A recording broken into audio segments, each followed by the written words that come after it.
My phone buzzed with a message from Matilda Crowley, the bank investigator I'd been avoiding for weeks. "Alex, we need your cooperation. Let me know when you're free." I stared at the screen in my small Seattle apartment, my heart pounding. The word cooperation stung. Cooperating meant turning on my own family. And yet, I'd spent the past 3 years as the overlooked nephew in my uncle's hospitality empire, privy to whispered strategies and hidden ledgers, forever dismissed as irrelevant. I ran a hand through my dark hair, recalling every family gathering at the Harborview Resort, where I'd lingered in doorways, eavesdropping as executives joked about shifting cash between coastal inns to keep the numbers rosy. As the official black sheep, I was ushered out of boardrooms before critical discussions began. I knew their secrets better than any insider. I bought a coffee from my favourite corner shop and sat by the window, watching rain smear the city's neon reflections on the wet pavement. Matilda's text pinged again. "Please." I pictured her as a lifeline, someone whose investigation would stall without my testimony. But speaking out would devastate my uncle's reputation and tear my family apart. And staying silent could destroy me. I opened my laptop and drafted a reply. "I'll come in tomorrow morning." My finger hovered over send. I thought about the loan guarantee I'd signed 3 years ago at Uncle Thomas's insistence, when he'd framed it as a procedural formality. He'd presented it as a gesture of family solidarity. Now it felt like a noose tightening around my neck. A knock at the door jolted me. It was Jorge, my college friend, and now a software developer. His easy grin vanished when he saw my face. "Alex, you okay?" he asked. I handed him my phone.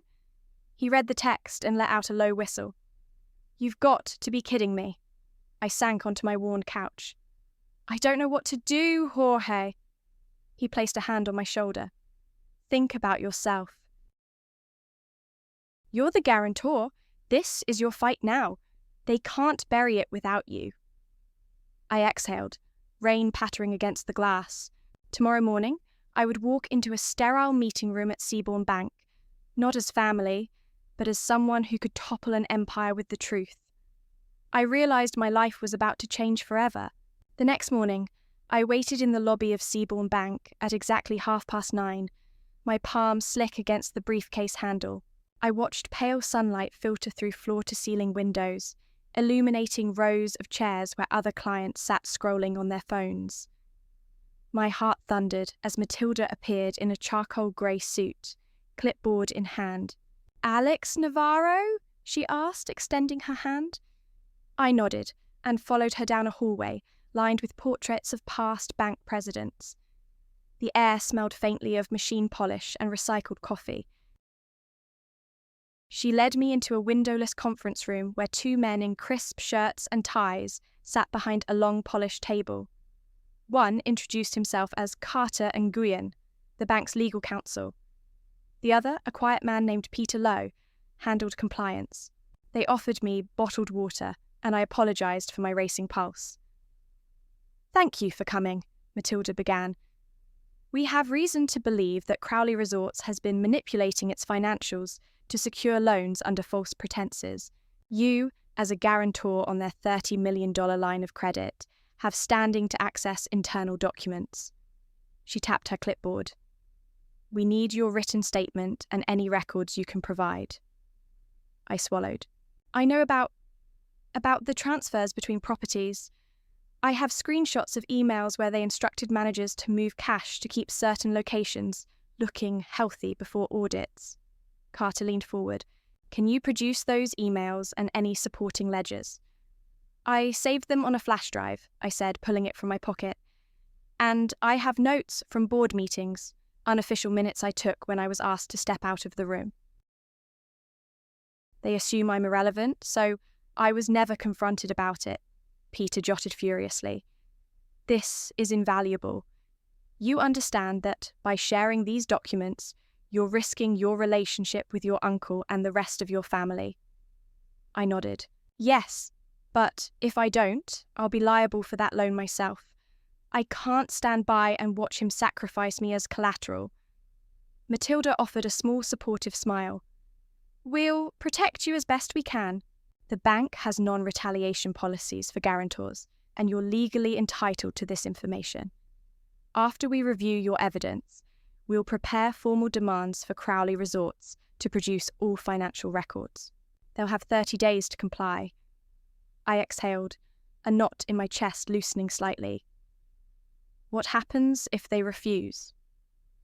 Carter's tone darkened.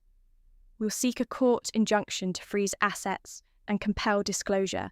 If they violate court orders, they'll face contempt charges. Our priority is preventing further concealment or dissipation of assets. For the first time in weeks, I felt a flicker of control. They would use the law. I would use the documents I'd risked my career collecting. But doubt crept in. Could I really betray my uncle so completely?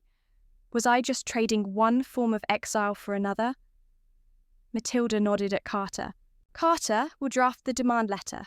Peter and I will coordinate with you on the statement. Alex, we know this is hard.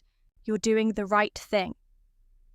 As I left the bank, clutching a copy of the engagement letter we'd signed, the cool morning air felt electric. I dialed Jorge. I did it, I said, voice trembling with relief and fear. It started. His quiet reassurance on the other end steadied me. I'm proud of you, Alex. We'll get through this. I hung up and walked toward the street, each step echoing in my mind. Truth or silence, loyalty or survival. I had chosen truth. And there was no turning back.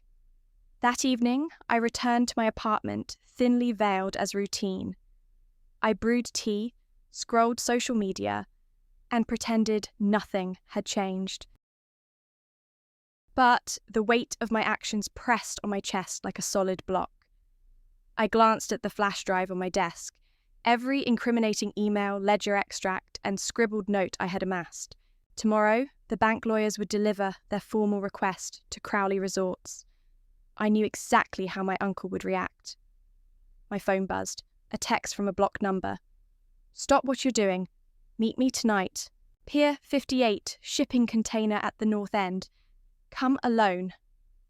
No signature. No explanation. My pulse spiked. It could be a trap orchestrated by my uncle's aides, or Tom Reynolds, the former resort manager I'd privately contacted days ago. Tom had promised to share more proof if I could meet discreetly. I debated replying. Then I texted, I'll be there. At 9 o'clock, under a steel grey sky, I trudged along Elliott Bay's waterfront. The wind cut through my jacket, carrying the briny tang of seaweed. Pier 58 loomed ahead, its weathered planks echoing under my boots. At the far end, a row of shipping containers stood, rusted and silent. I spotted the container with a faded blue arrow, spray-painted on its side. Tom's signal. I approached, heart hammering. The door creaked as I pushed it open. Inside, dim light filtered through grated vents, casting latticed shadows. A wooden crate served as a makeshift table. Atop it, several manila folders lay spread. Behind the crate stood a tall figure in a dark hoodie. Alex, he said, voice low but familiar. He pulled back the hood to reveal greying hair and sharp eyes. Tom Reynolds. Thank you for meeting me, I whispered, stepping closer. He nodded. I've risked everything to get you these. He tapped the folders. Remember those odd inventory transfers you heard about? Here are the vehicle movement logs, detailed entries showing exactly which cars moved between 5 Crowley Resorts and when. And here, he handed me a folder, are emails between your uncle and his CFO discussing offshore account setups in the British Virgin Islands. My breath caught. Offshore accounts. This is unbelievable. Tom's lips tightened. That's not all. He pulled out a sealed envelope stamped confidential. This is a draft of your uncle's contingency plan, dated 6 months ago. laying out how to sever you legally and spin any guarantee liability onto you as a scapegoat. He got the idea from a law firm in New York. I flipped through the pages, stomach twisting. My uncle had planned my ruin for months. No wonder he publicly humiliated me at the board retreat. He needed plausible deniability and a fall guy. "Where did you get all this?" I asked, Tom's jaw clenched. I was his operations manager in Bellingham. I found these records when I took over the airport branch. When I confronted him, they threatened to ruin my career. I walked away with copies before they could delete anything. I swallowed. This is ironclad. He leaned forward. You have to move quickly. Once the bank serves their demand letter, your uncle will scramble to hide assets and silence witnesses. If you don't lodge this evidence with Matilda and Carter, he'll use his influence to stifle the investigation. I nodded, steeling myself. I'll deliver these to the bank legal team first thing in the morning. Thank you, Tom. You've saved me. He gave a small, wry smile. Just make sure justice is served. We left the container separately, me blending into the darkened pier, Tom slipping away toward the city's edge. The cold night air stung my lungs as I walked home, clutching the folders like a lifeline. Back in my apartment, I organised everything on my desk. The flash drive, the new folders, the confidential draft. Matilda's meeting replayed in my mind, and I realised how pivotal tomorrow would be. With this level of evidence, Crowley Resorts had no choice but to comply, or face court-ordered asset freezes and contempt charges. Sleep eluded me. The files lay open on my desk as I stared at the ceiling, mind buzzing with possibilities. Tomorrow, I would step into Matilda's office again, no longer just a reluctant guarantor, but the keeper of the ultimate proof. And this time, there would be no turning back. My journey to dismantle my uncle's empire had truly begun. The dawn light crept through my blinds, nudging me from a restless half-sleep. I sat up, the weight of last night's revelations settling in my chest. The folders lay neatly arranged on my desk. Vehicle logs, CFO emails, the confidential contingency plan. I paused, staring at the final draft, my uncle's own words outlining how to shift liability onto me. This was the concrete proof Matilda needed. By 8 o'clock, I was in the lobby of my building, briefcase in hand, the folders secured inside. My reflection in the glass doors looked gaunter than usual, dark circles under my eyes, a hard, set jaw. But my shoulders were squared, determined. I pressed the buzzer for Matilda's extension and hurried into the elevator. When I stepped off at the bank's 19th floor, Matilda was waiting outside her office, scanning the hallway for me. Her expression softened when she saw the folders. "Alex, good. Come in," she said, opening the door. Inside, Carter and Peter were already seated, the polished conference table cleared. I placed the folders between them. These are the documents Tom Reynolds gave me. The vehicle movement logs, emails about offshore transfers, and the contingency plan drafted by your uncle's legal team. My voice was steady but firm. Carter flipped through the logs. These timestamps match exactly with the discrepancies we noted in the public filings. And these emails, he tapped the page, confirm the offshore accounts. Peter pulled out his pen.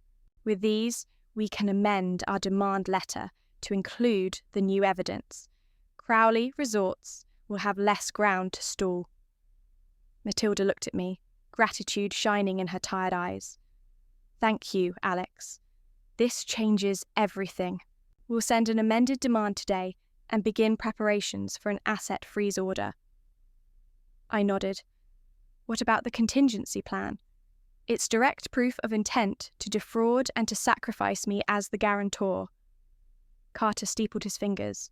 We'll forward that to the district attorney's office. It demonstrates not only fraudulent intent, but also obstruction of justice.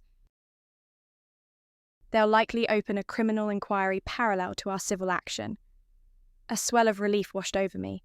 Finally, I wasn't alone in this. They had the resources and authority to use my evidence effectively.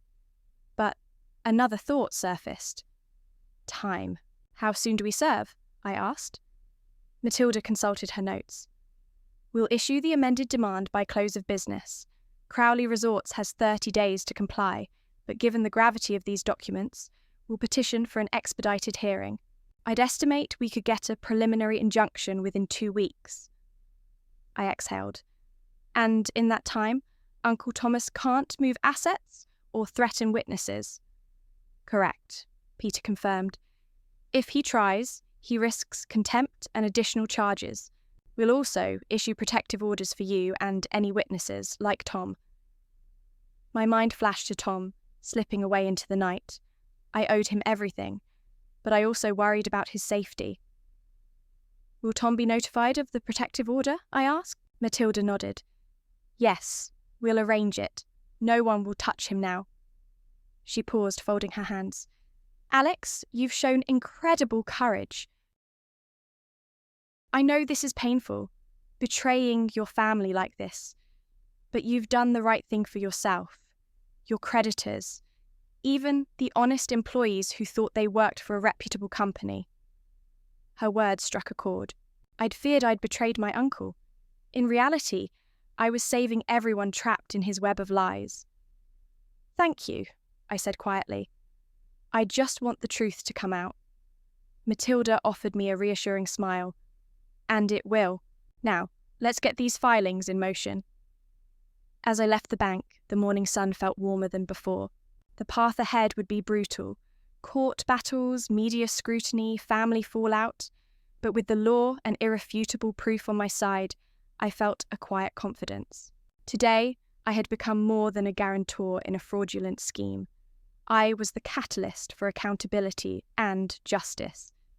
And that realization propelled me forward, ready to face whatever came next. That afternoon, as I sat in my apartment, editing a news clipping from the Puget Sound Business Journal, investigation launched against Crowley Resorts. My phone rang. The caller ID displayed an unfamiliar number. My stomach tightened. Alex Navarro? A cool, measured voice asked. I recognized the accent immediately. My mother's secretary. Miss Navarro, she began, Mrs. Ellis Crowley would like to speak with you. My heart pounded. I hadn't heard from my mother since I'd told her I would cooperate with the bank. I steeled myself and agreed to her request. 15 minutes later, I made my way to her home in Queen Anne, the neighborhood's tidy houses and tree-lined streets, feeling oddly normal after the day's chaos. She greeted me at the door, impeccably dressed in a tailored blouse and slacks. Her courteous smile didn't reach her eyes.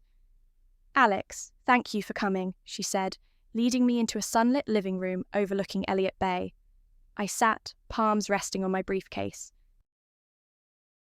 My mother poured tea, set a cup before me, and sat across with a composed posture.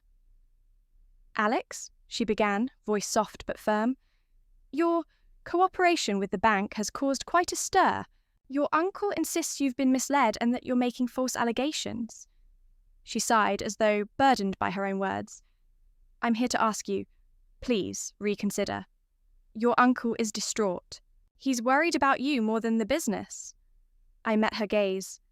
He's worried about me. He drafted a plan to frame me. He publicly disowned me before I even knew anything about the loan default.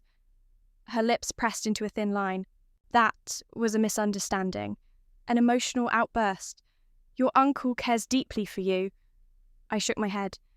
If that's true, why hide emails about offshore accounts? Why move assets behind everyone's back? Her expression flickered. Irritation quickly replaced by composure. Those are complex financial decisions. I'm not sure you understand the full picture. I leaned forward. Explain it to me then. Because right now, the bank has everything it needs to freeze all Crowley assets. The courts will grant the injunction, and your family's empire will collapse if Uncle Thomas doesn't comply. She placed her teacup down. You don't know what you're risking. There are reputations at stake. Your own. I've already lost my reputation, I said quietly. The only thing I can protect now is the truth. She stood abruptly. I see I cannot dissuade you. Her voice tremored with emotion. Very well. But know this, Alex. When everything falls apart, you'll bear the guilt of a broken family and ruined livelihoods. She swept from the room, leaving me alone with the bay view and the hum of passing cars. I felt no guilt, only resolve. The truth was a difficult path, but it was the only one I could walk. Back at my desk that evening, I reviewed new messages from Matilda. The bank had filed the amended demand and secured an immediate freeze on Crowley's principal accounts. Crowley Resorts had 24 hours to comply before contempt proceedings. I forwarded my mother's words to her and Carter. Late that night, I called Jorge. My mother tried to guilt-trip me, I said, weary but determined. They're scrambling, but the freeze is in place. He was quiet for a moment. You did the right thing. Let them try to rebuild on truth, not lies. I closed my laptop and looked out at the city lights. For the first time, I felt that I was no longer defined by my uncle's empire. I was writing my own story, one built on integrity and courage. The fight was far from over, but I knew I was ready. A week later, the frost of spring had given way to mild, drizzly mornings, and Seattle felt both familiar and alien as I navigated its wet streets. Crowley Resorts' legal team had filed an emergency motion to dissolve the asset freeze, citing irreparable harm to innocent employees and suppliers. Their brief, however, relied on outdated figures and completely ignored the new evidence of offshore transfers and the contingency plan. Carter Nguyen was confident we'd counter it swiftly. That afternoon, Matilda summoned me to Seabourn Bank's executive suite. The room overlooked Elliott Bay, its large windows offering a panoramic view of ships docked at the piers. She, Carter, and Peter waited around the polished mahogany table, this time joined by an external counsel from the State Attorney General's office, Assistant AG Dana Ruiz. Alex, Dana began, thank you for providing the evidence. We've opened a parallel criminal investigation into embezzlement and wire fraud at Crowley Resorts. Her tone was formal, but I detected genuine gratitude. Your testimony will be critical. We'd like to schedule a deposition next week and issue subpoenas for key executives, including your uncle and CFO. I swallowed, feeling the weight of each step. A criminal investigation meant media coverage, public scrutiny, and, for me, complete estrangement from my family's social circle. But I nodded. I understand. I'll be ready. Peter passed me a revised timeline of events based on the documents I had provided.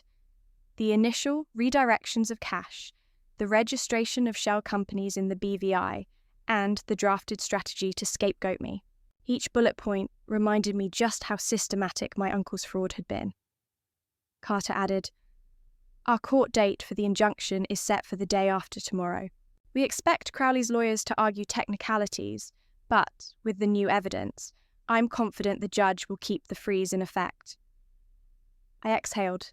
Then, the key is to secure witness statements before anyone can intimidate them. I thought of Tom, and wondered if he'd heard about the freeze. Matilda smiled. We've already issued protective orders for Tom. He's safe. We'll also reach out to your uncle's former CFO, Julia Murray. She expressed concerns about financial irregularities last quarter. As the meeting wrapped, Dana offered me a folder. This contains information on witness preparation and what to expect in a deposition. Review it at your leisure. And, Alex, thank you for your bravery. You're making a huge difference. Walking back through the lobby, I felt a cautious optimism. The combined efforts of the bank and the state AG meant this was no longer just a civil battle. It was a full-scale legal reckoning. That evening, I visited Julia Murray's office, a downtown law firm in Pioneer Square. She greeted me warmly. though her eyes betrayed nerves. Over chamomile tea in a conference room, she confirmed the patterns in her own records. Unexplained transfers, doubled-up invoices, and a persistent directive from my uncle to keep the books pretty for upcoming audits. "Julia," I said softly, "thank you for coming forward. Your statement could seal the case." She hesitated, then nodded resolutely. "I won't let others suffer because I stayed silent. I'll testify." As I drove home, rain drummed on the windshield, but my mind felt clear. The network of lies was unraveling, one testimony at a time. In choosing truth, I'd faced threats, isolation, and the end of family ties. But I'd also found unexpected allies, people like Tom, Julia, Matilda, and even my own conscience. The next morning, I prepared for my deposition, rehearsing my statements and reviewing folders. A final glance at my phone revealed a text from Jorge. "Proud of you. Keep going." I tapped back. "Thanks. Almost there." The phone slid into my pocket. I stepped outside into the grey dawn, ready to confront my uncle's empire in a courtroom rather than a resort lobby. This was becoming more than a battle for my own salvation. This was justice for every person who'd been betrayed by a man who forgot what family truly meant. And nothing would stop me now. The morning of my deposition dawned crisp and overcast. I arrived at the State Attorney General's office in Belltown just before 9, carrying 2 folders: my personal chronology of events and a separate binder with all supporting documents. The security guard directed me to a secured conference room on the 6th floor. Inside, Assistant AG Dana Ruiz and 2 of her investigators, Michael Chen and Elena Vasquez, waited with polite nods. Dana stood to greet me. "Alex, thank you for coming. We'll begin shortly. In the meantime, would you like some water?" I shook my head, taking a seat at the long table. My palms felt clammy as Michael laid out the ground rules. "This is on record. We'll ask you to swear to tell the truth. Then we'll move through a series of questions about your role, the loan guarantee, and the documents you provided." Eleanor added, "If at any point you need a break, just let us know." "Take your time." I nodded, closing my eyes for a second to center myself, when Dana opened a legal binder and said, "Alex Navarro, do you solemnly swear to testify truthfully, to the best of your knowledge, under penalty of perjury?" I placed my hand over my heart and replied, "I do." She began with background questions: my relationship to Thomas Crowley, my employment, and how I came to sign the loan guarantee. I answered each clearly, recalling the day Uncle Thomas invited me to the Harborview ballroom, smiling as he presented the paperwork as a gesture of trust. Next, Michael guided us through the emails, looking at Exhibit A, an email dated February 15th of last year, from CFO Julia Murray to you. "Can you summarize its significance?" I flipped to the page. Julia alerted me to a transfer of $2 million from the flagship Seattle property to a shell account. She wrote, "This transfer isn't reflected in our internal budget, and I fear the auditors will notice."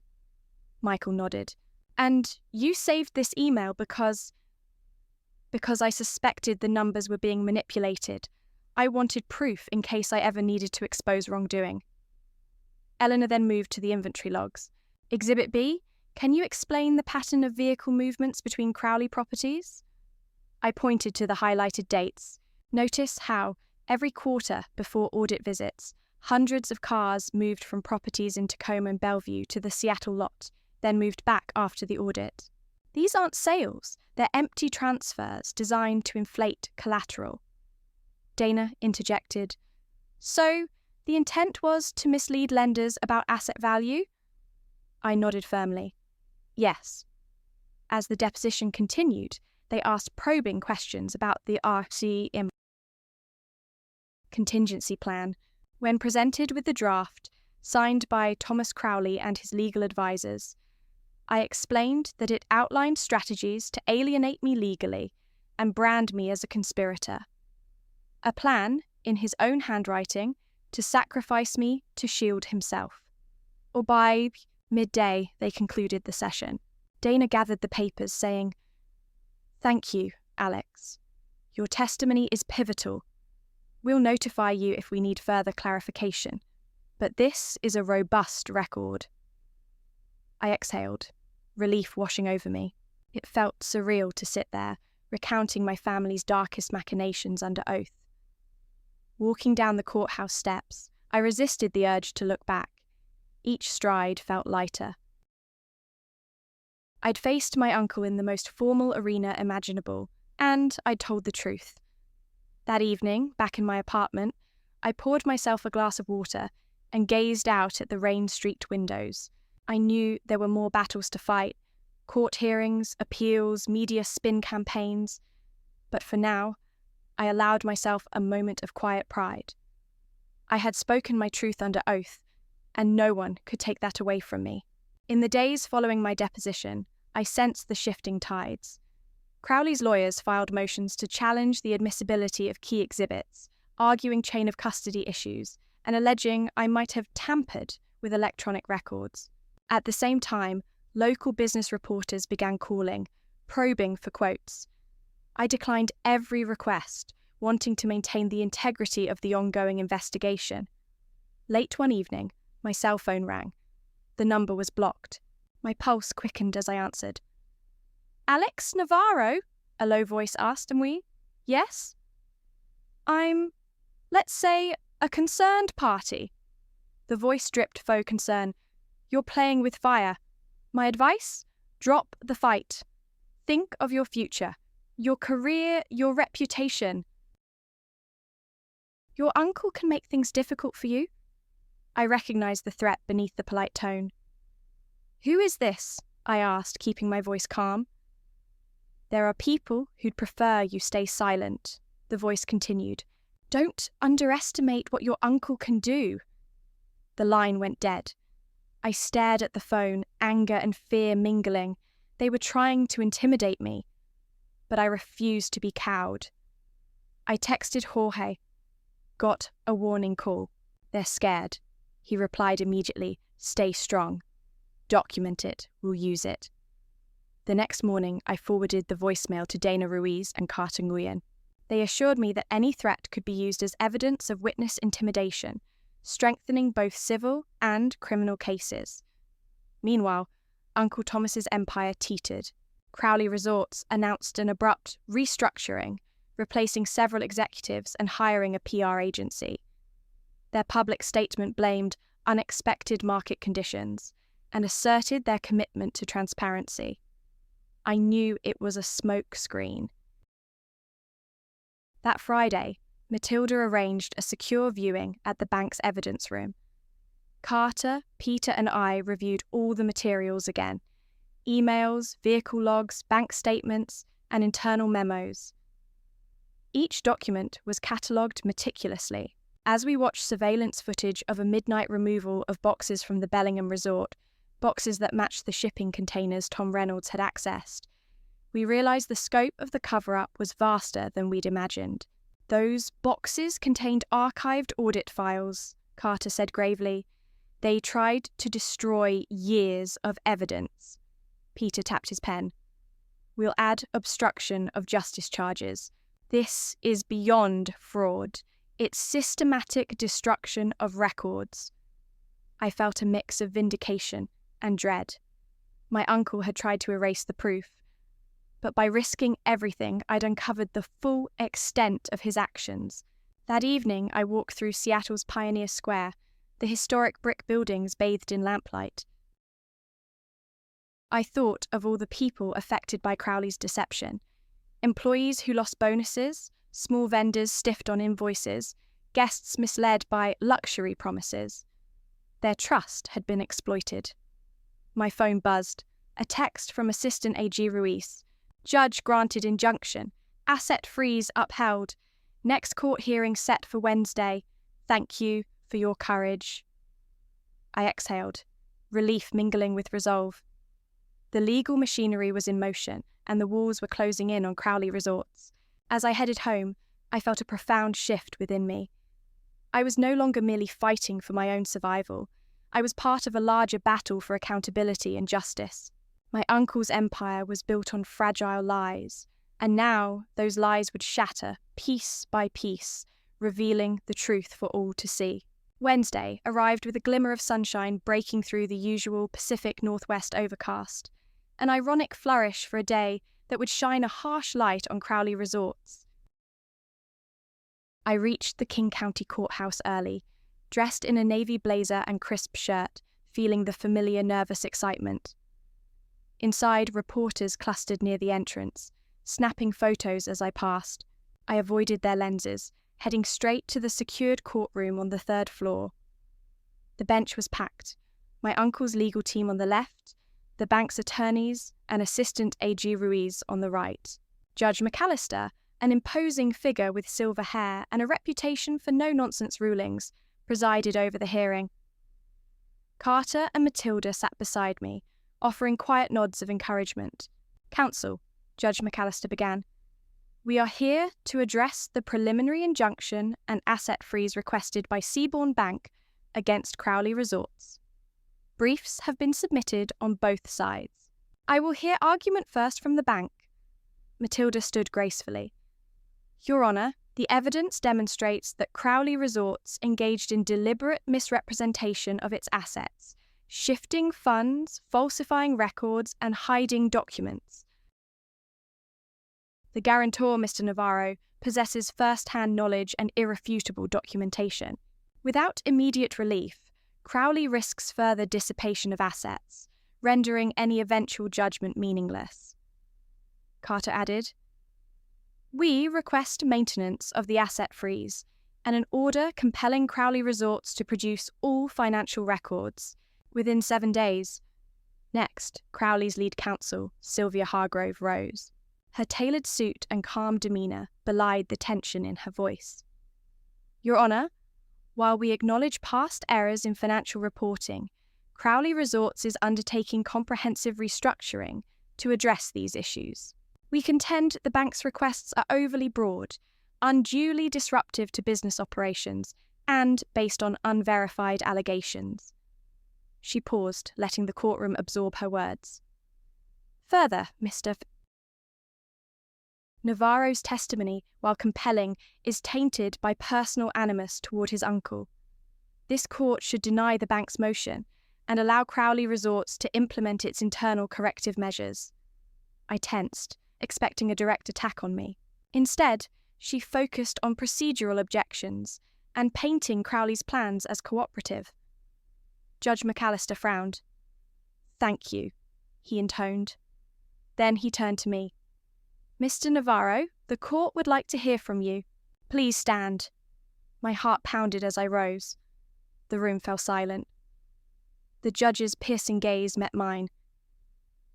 "You have signed as guarantor, Mr. Navarro. Can you summarize why you believe the freeze is necessary?" I took a breath, meeting the judge's eyes. "Your Honour, I have first-hand evidence showing intentional asset transfers designed to mislead lenders, internal emails about offshore accounts, and a plan drafted by Mr. Crowley's legal advisors to scapegoat me as guarantor. Unless these assets are frozen, Crowley Resorts will divert funds offshore or liquidate properties, leaving no recourse for the bank or myself."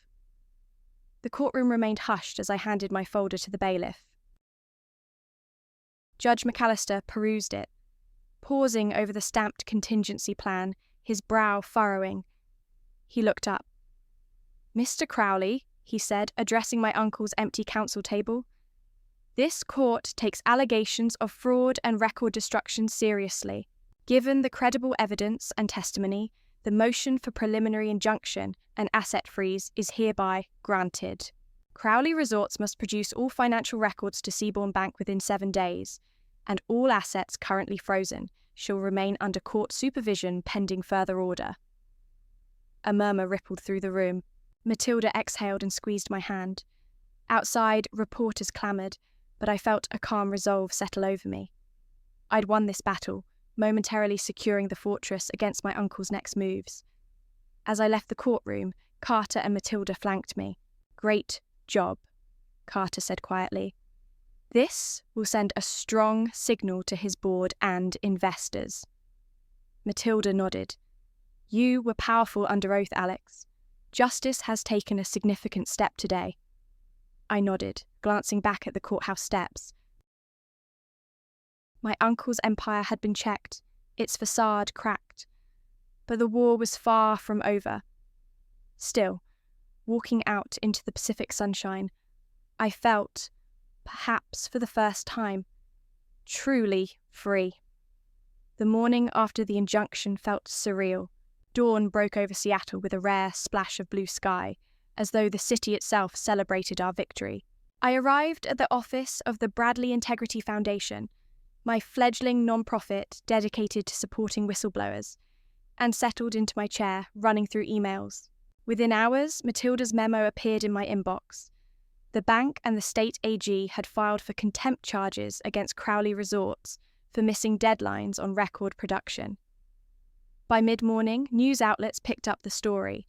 On my phone, I saw headlines: Guarantor topples resort empire, Family feud sparks fraud probe, and Seattle nephew turns whistleblower.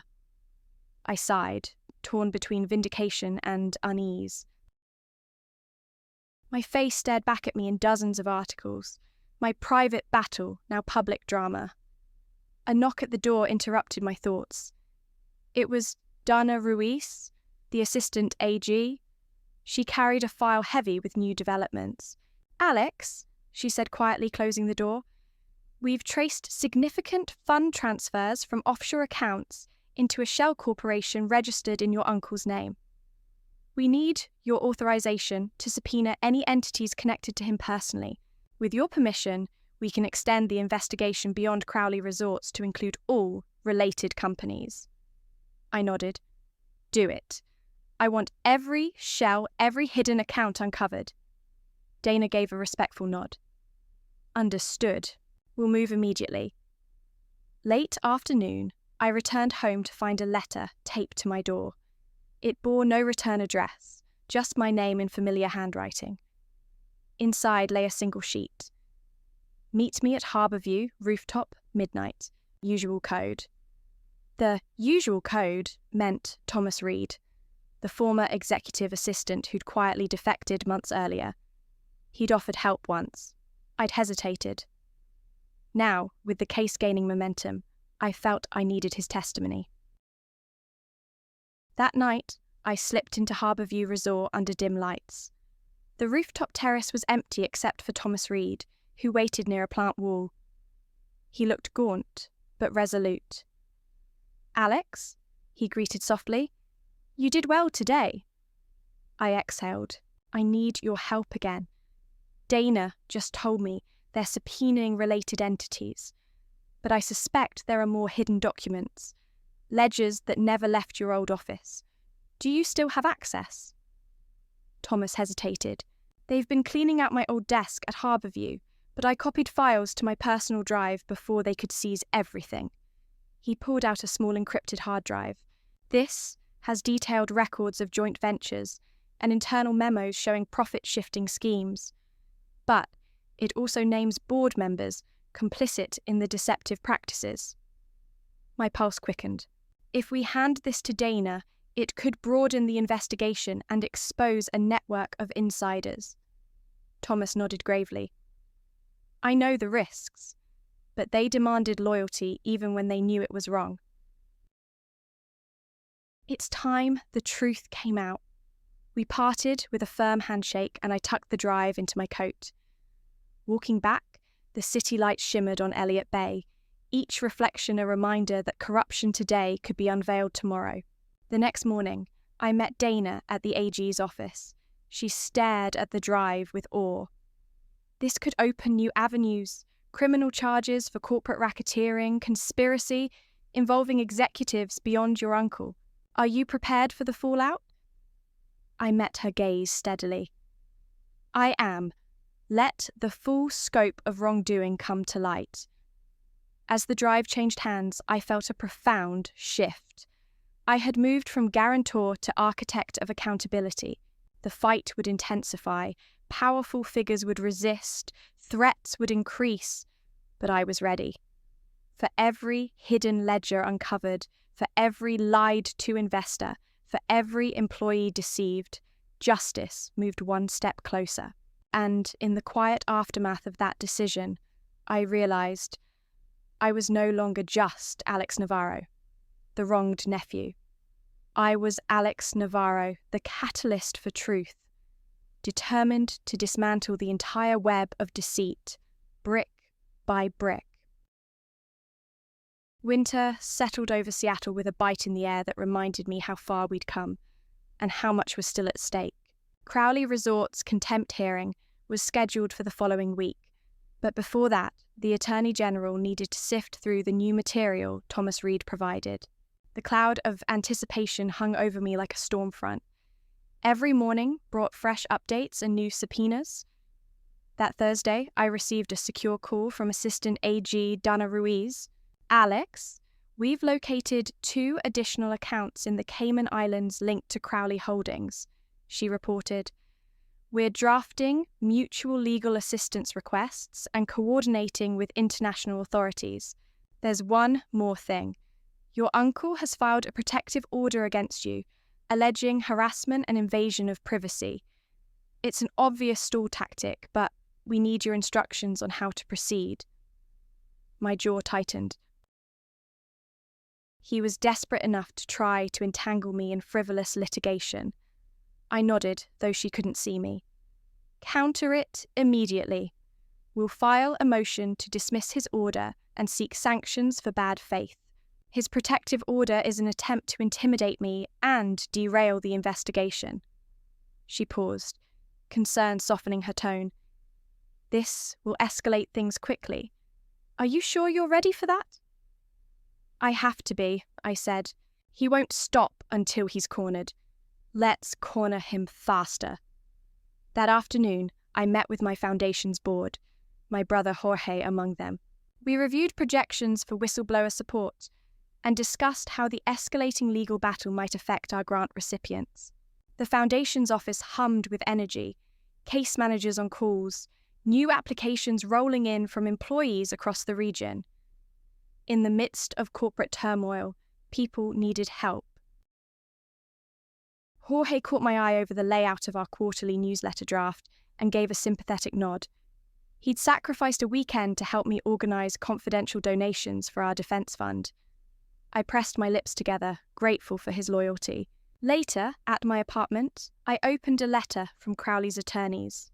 They demanded I cease all communications with any current or former employees of Crowley Resorts, labelling it unwarranted and harassing. Below, they threatened hefty fines if I disobeyed. I slid the paper onto my desk and exhaled. Desperate people make desperate threats. True to our plan, Carter filed our response the next morning.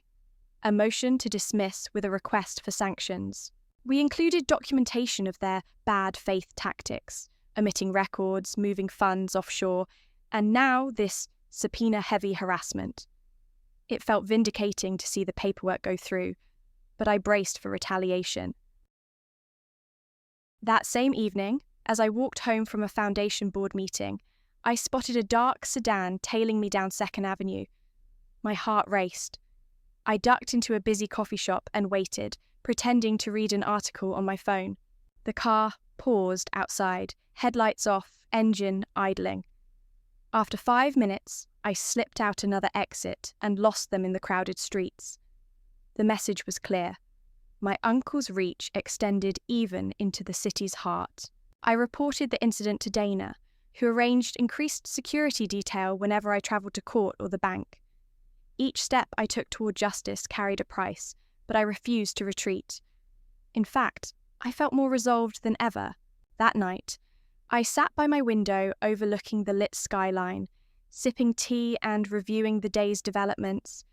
New subpoenas, protective orders filed and countered, international investigations initiated. The legal net was tightening around Crowley's network. While the chill of winter seeped into the glass, inside I felt a fierce warmth of purpose. Tomorrow would bring more hearings, more filings, but also more progress. As long as I held my ground, each piece of evidence and every ally, Matilda, Carter, Dania, Jorge, Tom, Julia, would carry us closer to dismantling the empire that once overshadowed my life. I set my mug down, squared my shoulders, and prepared for whatever came next. The morning of the contempt hearing arrived with frigid clarity. I wrapped my navy overcoat tight against the chill before stepping into my car and heading downtown. Reporters clustered outside the King County Courthouse again, but today I walked past them with purpose, nodding to Matilda and Carter as they emerged from the lobby. Inside the courtroom, Judge McAllister presided once more. Crowley's lead counsel, Sylvia Hargrove, sat flanked by two junior attorneys who looked weary. On my side were Carter, Matilda, and Assistant AG Dana Ruiz, her folder brimming with exhibits. I took my seat, feeling a mixture of anticipation and calm resolve. The hearing opened with Judge McAllister clarifying the motion. Crowley Resorts had failed to comply with the injunction's record production order. "Counsel for Crowley," he said, "explain your client's non-compliance." Sylvia rose, clearing her throat. "Your Honour, Crowley Resorts encountered unforeseen technical issues retrieving data from older servers. We attempted to produce the files as directed, but some archive backups were corrupted. We request an extension to secure alternative data recovery solutions." Her argument sounded flimsy. Matilda leaned over and whispered, "They're stalling." Judge McAllister's gaze sharpened.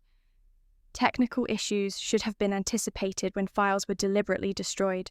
"Counsel, produce evidence of your data recovery efforts, or I will find Crowley Resorts in contempt." Sylvia faltered and sank into her seat. Dana then stood. "Your Honour, we have evidence that Crowley's IT department not only failed to recover archives, but actively wiped several backup tapes after the freeze order took effect. Exhibit 23 includes internal logs showing deletion timestamps. Tape a 1 through a 4 occurred hours after the court's injunction notice." She handed the judge a binder. "We move to hold Crowley Resorts and its principal officers in criminal contempt for willful destruction of evidence." A murmur ran through the courtroom. Judge McAllister leafed through the logs, his expression grave. "Is this accurate?" he asked Sylvia. Sylvia's eyes darted. "We are investigating the matter, Your Honour. There may have been rogue actors within the IT team acting without executive knowledge." Dana countered. "Your own internal emails, Exhibit 24, show Mr. Crowley personally urging IT to swift action before auditors arrived. This is not rogue, it is sanctioned." The judge closed the binder with a decisive thud. "I find Crowley Resorts willfully in contempt of this court's order. I hereby impose a daily fine of $50,000 until full compliance is achieved, and I am referring the matter to the county prosecutor for potential criminal contempt charges against those responsible. This session is adjourned." As the gavel fell, a palpable sense of victory filled our side of the room. Carter gave me a quick nod. Matilda allowed herself a small, triumphant smile. Outside, cameramen scrambled to catch our reaction, but I focused on the outcome. The court had recognised the seriousness of Crowley's misconduct and was holding them accountable. Later that afternoon, Dana updated me. "We've secured a temporary receivership to oversee Crowley Resorts' record retrieval and ensure compliance. The county prosecutor will investigate contempt findings for potential misdemeanor charges." Her words felt like another milestone. Driving home, I reflected on how far this had come. From a frightened nephew steered into a bank investigator's office to a guarantor wielding airtight evidence in court, every step had been fraught with risk. Yet here I was, watching a flawed empire crumble under the weight of its own deception. That evening, I sat by my desk and drafted a letter to the Bradley Integrity Foundation's board, reporting our progress and urging continued support for whistleblowers. My phone buzzed with a message from Julia Murray. "Ready to testify further if needed. Thank you." I paused, then texted back, "Thank you, Julia. You're helping build a better future." Outside, Seattle's lights glittered against the dark water of Elliott Bay. I closed my laptop, feeling a quiet pride. The fight was not over, but with each hearing, each protective order, each witness coming forward, the truth shone brighter, and no one could hide it any longer. The week after the contempt ruling felt like a turning tide. Crowley Resorts Board convened emergency meetings to chart a path forward, and I watched public filings show their stock plummet. Meanwhile, the Bradley Integrity Foundation received a surge of inquiries from whistleblowers emboldened by our success. Every email was a reminder that this fight extended far beyond my family's drama. On a damp Thursday morning, I received a call from Assistant A.G. Dana Ruiz. "Alex, we've got an update. Your uncle's legal team just filed for bankruptcy protection under Chapter 11. They're attempting to shield the remaining assets," she reported. I frowned. That could complicate the criminal contempt proceedings. How do we respond? Dana sighed. "We're petitioning to lift the automatic stay for matters related to criminal contempt and fraud. The bankruptcy court has discretion, but given the severity of his misconduct, deliberate asset concealment and contempt, it's likely they'll grant our request." I thanked her and hung up. Bankruptcy felt like one more stall tactic, but the law had more arrows in its quiver. Later that day, I joined Matilda and Carter at the bank's downtown office. We spread out the court documents, the Chapter 11 petition, our motion to lift the stay, and the updated timeline of criminal charges. Carter outlined our strategy. 1. File in bankruptcy court to lift the stay for contempt and criminal fraud charges. 2nd, coordinate with the U.S. Attorney's Office to ensure federal counts aren't derailed by the bankruptcy. Mundram. Monitor any additional filings for offshore transfers or attempts to move assets. As we worked, Matilda glanced at the headlines on her phone. Crowley Resorts Files. Chapter 11, Whistleblowers Evidence Prompts Bankruptcy Move. She tapped the screen. Public sentiment remains supportive of you, Alex. The perception is that this is a spectacle by a desperate man. I nodded, steeling myself. Good. The more transparent this is, the harder it is for him to hide. That evening, I attended a small gathering at the foundation offices, a fundraising reception with corporate ethics leaders and potential donors. As I mingled, several attendees greeted me with gratitude and curiosity about our work. One executive leaned in and whispered, "Your case has inspired our compliance team to revisit internal whistleblower channels." "Thank you," I smiled, humbled by how a personal struggle had sparked broader change. Still, my mind kept returning to the next court date. Bankruptcy judges, criminal referrals, and the looming possibility that my uncle would flee as his empire unravelled. 2 nights later, my phone lit up with an urgent text from Tom Reynolds. "He's gone. Private jet left Painfield at 3 this morning. No forwarding address." My heart stalled. Crowley had reportedly chartered a Gulf Stream, likely bound for a jurisdiction without extradition treaties. If he escaped, the contempt and criminal cases would lose momentum, and victims would be left adrift. I dialed Dana without hesitation. "Dana, he's fled Washington. Flight records confirm departure." She was silent for a moment. "We need an immediate alert to Interpol and a federal arrest warrant. I'll coordinate with the US Marshals." As the weight of his flight sank in, I felt a surge of anger and resolve. He thought he could run from accountability. He was wrong. That night, I sat at my desk, the city's lights casting reflections on my laptop screen. I drafted a letter to the bankruptcy court, opposing his stay motion and requesting the appointment of a Chapter 7 trustee if he didn't return within 72 hours. I forwarded it to Carter, then stepped away, hands trembling. I stared at a framed photograph on my shelf, me standing alongside Jorge at the foundation's grand opening. both of us smiling with hope. In that moment, I understood that this journey wasn't just about my uncle's downfall. It was about building a legacy of integrity that no amount of money or power could erase. I exhaled slowly, setting my jaw.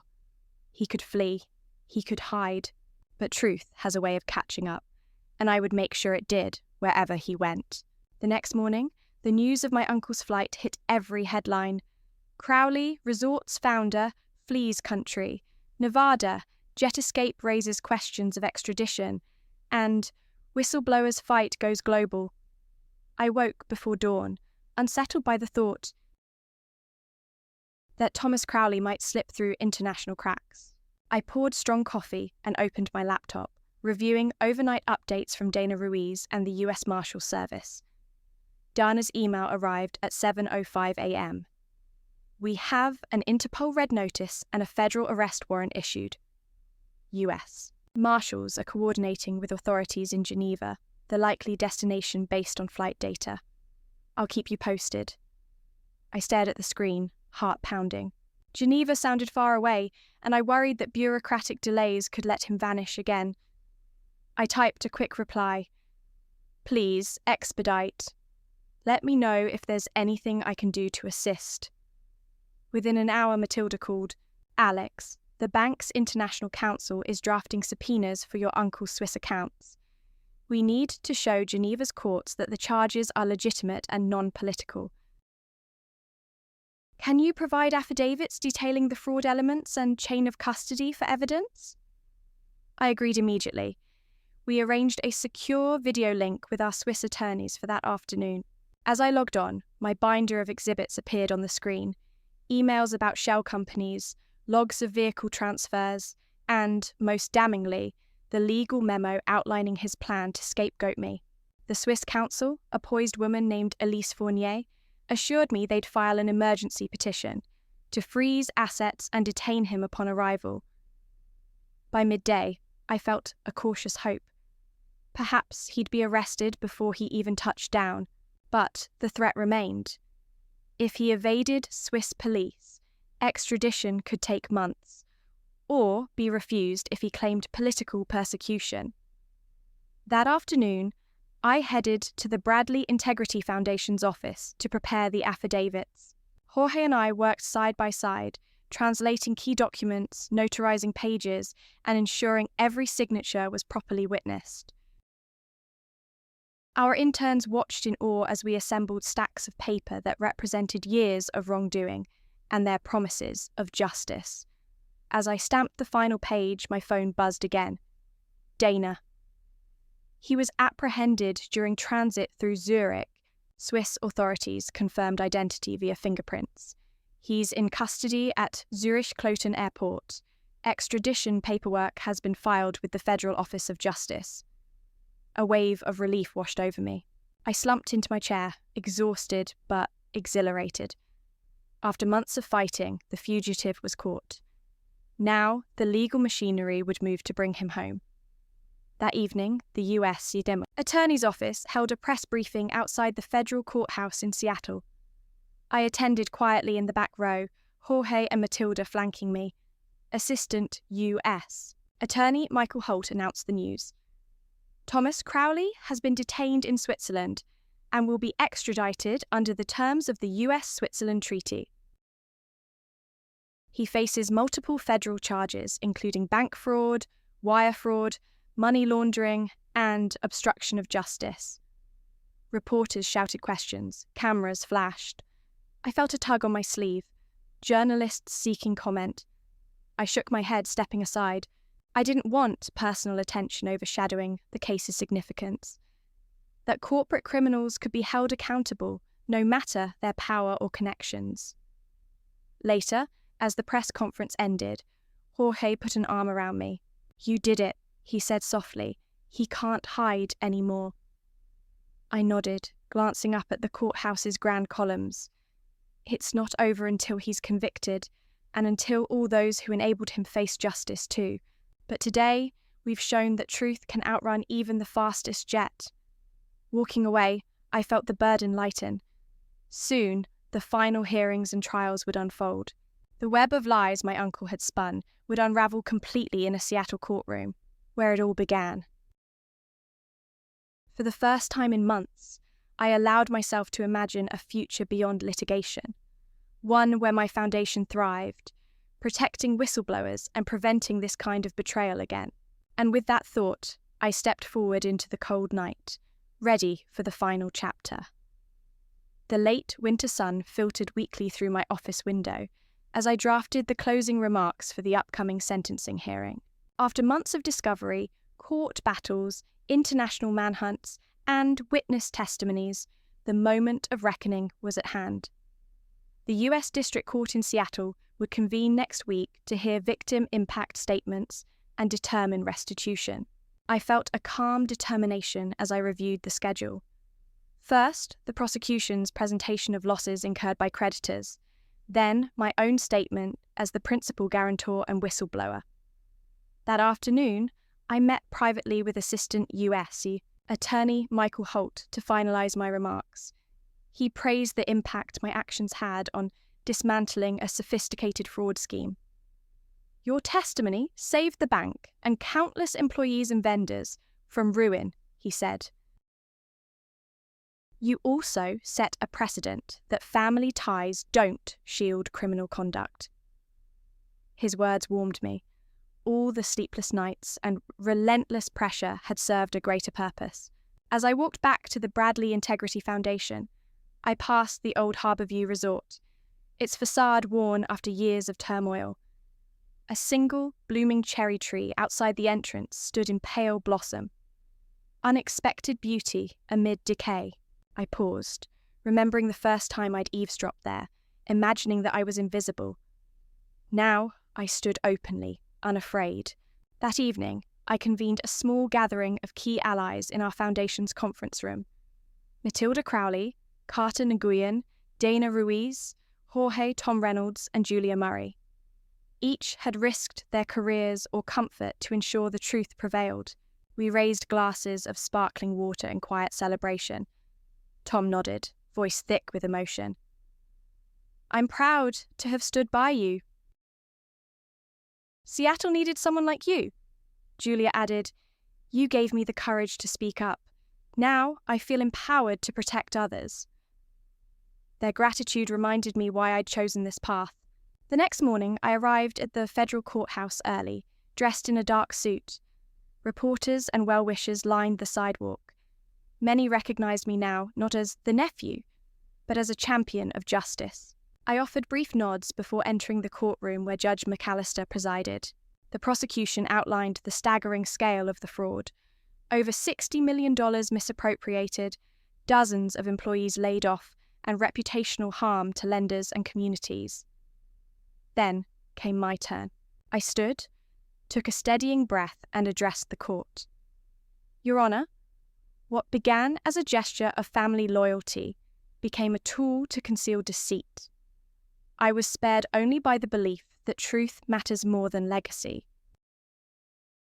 Standing here, I represent every employee who trusted in a lawful enterprise, every small vendor who extended credit in good faith, and every whistleblower too afraid to speak. My actions were not driven by vengeance, but by a fundamental duty to honesty. I hope this case sends a clear message. No one, no matter how powerful, lies without consequence." I returned to my seat as a hush fell. Then, one by one, other victims, supply chain owners, former Crowley employees, community leaders, delivered heartfelt statements. The judge listened intently, his expression solemn. A week later, Judge McAllister handed down the sentence. Thomas Crowley would serve 6 years in federal prison, pay restitution exceeding $40 million, and face an additional 3 years of supervised release. The court also mandated creation of a victims' compensation fund, to which my foundation would contribute pro bono administration services. As I stepped outside into the crisp air, Jorge met me with a proud smile. "You changed the system," he said simply. "Thank you." I looked at the courthouse steps, then at the gathering supporters. "No," I replied, We changed the system. Together. Walking away, I felt the final weight lift. What began as a personal battle had transformed into a legacy of accountability, and as I re-entered the city's pulse, I knew that the story I'd written was not one of vengeance, but of redemption, both for myself and for every truth seeker who followed.